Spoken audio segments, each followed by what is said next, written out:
Shrimad home remedies में आपका स्वागत है। और हम आपको बताएंगे भिक्षा। भिक्षा मांगना एक रोजगार है या ये अध्यात्म से जुड़ा हुआ है।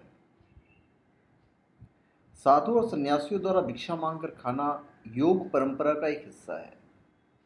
अब ये परंपरा क्यों बनाई गई थी, तो चलिए हम आपको बताते हैं कि कैसे भिक्षा मांगना और खाली पेट रहना आध्यात्मिक साधना में मदद करता है। लोगों ने रोजगार बना लिया, ये एक अलग चीज़ है। हम मेन अध्यात्म से जुड़ी हुई चीज़ें बताएंगे। भिक्षा मांगना हमारी परंपरा का अंग रहा है। अपने देश में भिक्षा मांगना आध्यात्मिक परंपरा का अंग रहा है। लोग अपने भोजन को खुद नहीं चूमते थे, वे बस भिक्षा मांगते थे और जो कुछ भी मिल जाता था खा लेते थे। यह बड़े गौरव की बात समझी जाती थी कि आध्यात्मिक मार्ग पर चल रहा कोई शख्स आपके दरवाजे पर खड़ा आपसे भिक्षा मांग रहा है और आप उसे कुछ भेंट दे रहे हैं। आजकल ऐसी परंपराओं का दुरुपयोग हो रहा है। ऐसे तमाम लोग हैं जो आध्यात्मिक साधक का चोला धारण करके भोजन और पैसों की तलाश में भीख मांगते नजर आते हैं। ये सामान्य भिखारी ही होते हैं, लेकिन जब लोग पूरी जागरूकता के साथ मांगते थे तो उसमें अलग तरह की संभावना होती थी, उसका अर्थ ही अलग होता था। अभी सवाल ये उठता है कि क्या भिक्षा मांगने वाले की मदद करनी चाहिए। देखिए, जब कोई आपके सामने हाथ फैलाता है और आपको ये लग जाए कि भिक्षा मांगने के रिवाज का दुरुपयोग कर रहा है, तो आप उसे भीख देने से मना कर सकते हैं। लेकिन अगर आपको ऐसा लगता है कि वो मजबूरी में अपनी सही ज़रूरतों को पूरा करने के लिए ऐसा कर रहा है, तो एक अच्छे इंसान होने के नाते उसकी मदद ज़रूर कीजिए। ज़रा सोच कर देखिए, यूं ही सड़क पर किसी के सामने हाथ फैलाना कितना मुश्किल काम है। वो इंसान इस सब से गुजर रहा है। एक आध्यात्मिक इंसान भिक्षा इसलिए मांगता है क्योंकि वह अपने अहम को छोड़ना चाहता है। हकीकत में ये है, भिखारी अपनी सहायता के चलते ये सब कर रहा है, लेकिन सन्यासी ऐसा अपने आध्यात्मिक विकास के लिए पूरी जागरूकता के साथ कर रहा है, जिससे कि उसे अपने पर जरूरत से ज्यादा अहंकार ना हो जाए। एक सामान्य भिखारी का ऐसा कोई लक्ष्य नहीं होता है। वो अपनी किसी अक्षमता की वजह से काम नहीं कर सकता और इसलिए अपना पेट भरने के लिए सब कर रहा है। आपको यह समझना होगा कि अक्षमता एक हाथ या पैर ना होने को ही नहीं कहते हैं। जीवन के बारे में आपकी सोच भी आपको अक्षम बना सकती है। देखा जाए तो जीवन के प्रति सोचने का जो लोगों का तरीका है, उसके कारण एक बड़ा आबादी मानसिक और भावनात्मक रूप से अपंग है। इसी तरह भिखारी ने अपने आप को दूसरे से अलग कर लिया है और उसकी सोच ऐसी बन गई है कि आजीविका कमाने का सबसे आसान तरीका भीख मांगना ही है। तो खैर, ये रोजगार वाली बात हो गई। अब आध्यात्मिक साधक भीख क्यों मांगते हैं। एक आध्यात्मिक इंसान भिक्षा इसलिए मांगता है क्योंकि वह अपने अहम को, अपने गर्व को छोड़ना चाहता है, घमंड को त्यागना चाहता है। आमतौर पर लोगों की सोच होती है कि मैं अपनी आजीविका कमाता हूँ, मेरा अपना पैसा है, मेरा अपना भोजन है, मेरा अपना घर है। ये विचार आपके अहम को बढ़ाते हैं। एक दिन एक आदमी कुछ फूल लेकर गौतम बुद्ध के पास आया।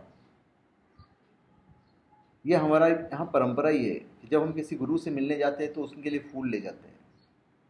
जब वो इंसान फूल लेकर गौतम बुद्ध के पास पहुंचा तो उन्होंने कहा, गिरा दो। उस शख्स ने इधर उधर देखा और सोचा कि गौतम उसे क्या गिराने को कह रहे हैं। उसे लगा कि उसे फूल गिराने हैं। उसने हिचकिचाते हुए कहा कि फूल तो मैं आपके लिए लेकर आया हूँ। गौतम ने फिर कहा, गिरा दो। उस इंसान ने फूलों को गिरा दिया। गौतम ने फिर कहा, गिरा दो। उस आदमी ने कहा कि मैंने तो फूल गिरा दिए हैं, मैं आपके लिए फूल लाया था, लेकिन जब आपने कहा गिरा दो तो मैंने गिरा दिए। अब अब आप क्या गिराने की बात कर रहे हैं। गौतम ने कहा, नहीं, पहले अपने अहम को गिराओ। फूल कोई समस्या नहीं है। तुम मेरे लिए फूल लाए, अच्छी बात है, मैंने स्वीकार कर लूंगा, लेकिन पहले अपने अहम को छोड़ दो। इस तरह भिक्षा मांगने को अपना अहम को छोड़ने के एक साधन के तौर पर प्रयोग किया जाता था, क्योंकि आजीविका कमाने के चक्कर में आपके भीतर बहुत सारे अहम इकट्ठा हो जाता है, लेकिन किसी के सामने हाथ फैलाते ही आप अपने अहम को त्याग देते हैं। आपको अच्छी तरह पता होता है कि आप समर्थ हैं, आप एक राज्य चला सकते हैं, फिर भी आप भिक्षा मांगने को चुनते हैं। किसी इंसान के भीतर ये एक ज़बरदस्त बदलाव है। जो हमारे यहाँ ऐसी परंपरा ही रही है कि साल में एक बार आपको भिक्षा मांगने के लिए निकलना चाहिए, जिससे कि आप अपने बारे में बहुत बड़ी बड़ी बातें सोचना बंद कर सकें। लोग आपको भोजन दे रहे हैं या आपको दरवाजे से भगा भी सकते हैं, इससे कोई फर्क नहीं पड़ता। लेकिन एक भिखारी बनना कोई छोटी बात नहीं है। आध्यात्मिक होने का मतलब ये कतई नहीं है कि आप मंदिर जाएं और प्रार्थनाएं करें। यह आध्यात्मिकता नहीं है, यह भौतिकता है। आध्यात्मिकता क्या है? आध्यात्मिक होने का मतलब यह कतई नहीं है कि आप मंदिर जाएं और प्रार्थना करें। यह यह तो भौतिकता है। अगर भगवान नीचे उतर आए और खुलकर कहें कि वे आपकी किसी भी भौतिक जरूरत को पूरा नहीं करेंगे, तो ज़्यादातर लोग उनसे नाता ही तोड़ लेंगे, मंदिर ही नहीं जाएंगे।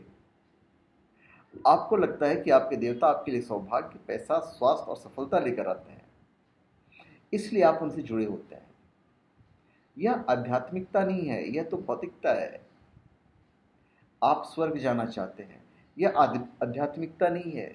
स्वर्ग का अर्थ है कि जो भी सुख सुविधाएं और विलासिता के साधन हो, वे सब वहाँ हर वक्त मौजूद है, इसलिए आप वहाँ जाना चाहते हैं। जाहिर है, स्वर्ग जाने की चाह अपने आप में भौतिकवादी इच्छा ही है।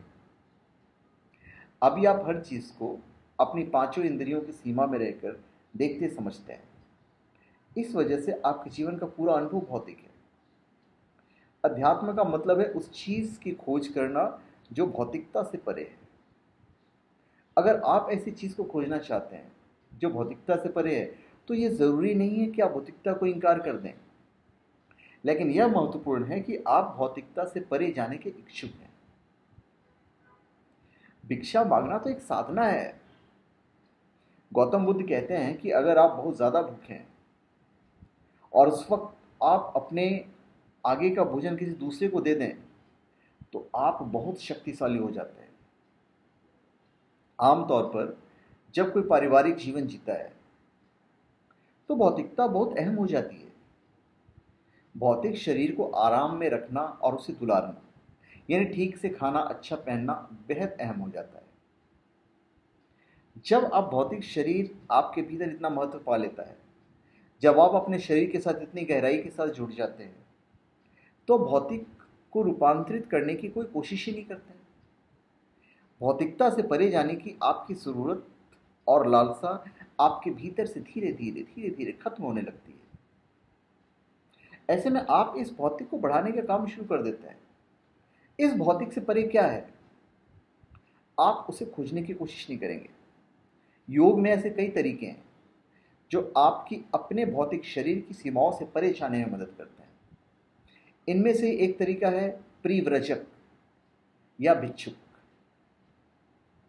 जब आपको पता होता है कि आपको 7 बजे भोजन तैयार मिलेगा, तो आपकी जिंदगी एक तरीके से चलती है।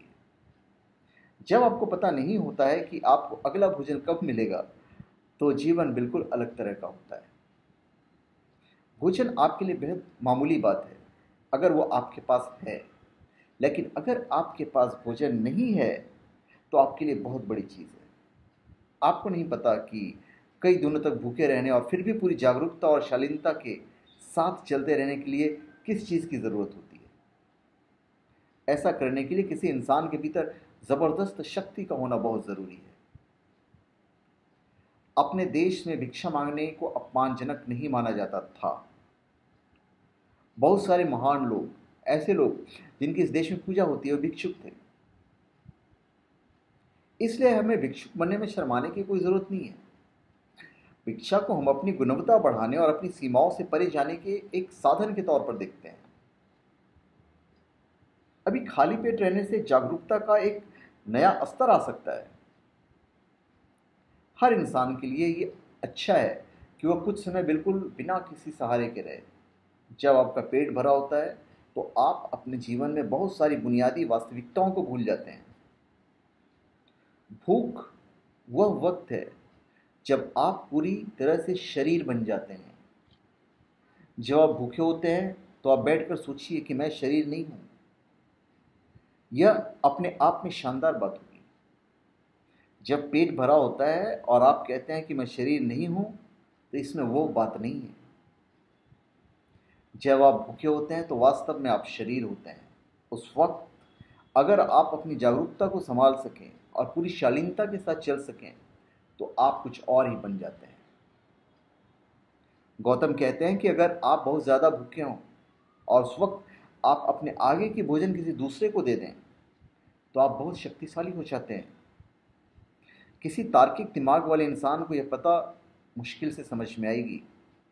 यह बात नहीं समझ में आती जल्दी किसी को। यह तो आपसे यही कहेगा, अरे नहीं यार, शक्तिशाली होने के लिए रोजाना आपको इतनी कैलोरी, इतना प्रोटीन, इतना मिनरल लेना होगा। सच्चाई यही है कि जब आप बहुत ज़्यादा भूखे हों और आप अपने भोजन को किसी दूसरे को दे दें, तब आप ज़बरदस्त शक्ति महसूस करते हैं। तब कोई और ही चीज़ आपके भीतर प्रवेश करती है। यह एक अलग तरह की शक्ति होती है जो भोजन आपको कभी नहीं दे सकता। तो धन्यवाद। आप हमारे चैनल पर सब्सक्राइब करें और अपने कमेंट दीजिए। धन्यवाद।